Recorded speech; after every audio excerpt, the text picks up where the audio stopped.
Do you want to blow a chance of teaching at Princeton University? Well, do exactly what I did.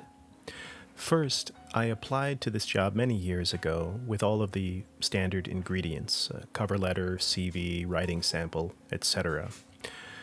The next step of the process, however, I assumed, and here's the mistake I made, that the next thing that would happen would either be an invitation to a first round interview or rejection.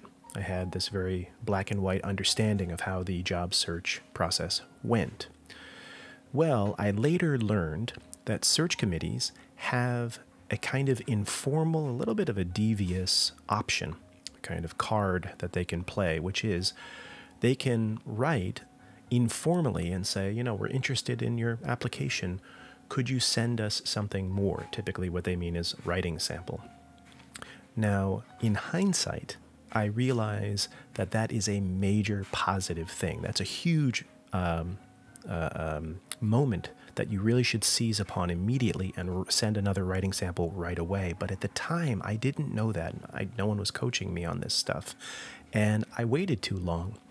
I got an email about a week later from someone who knew the search committee and said, Tom, I heard they asked for another writing sample, but they haven't heard back from you. And I went like, oh shit, I didn't realize that this was urgent. I think I thought maybe it wasn't until the application deadline that anything would happen. So I thought I had some time.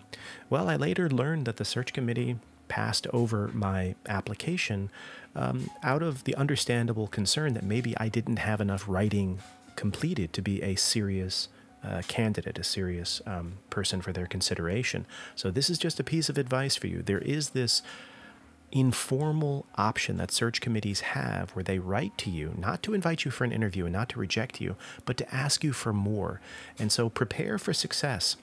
When you apply for a job, make sure that you have another writing sample in your pocket ready to go. I mean within 30 minutes, an hour of receiving an email or a message like that. Just a quick tip, if you got something out of this, please share it, leave a comment, and subscribe to the channel.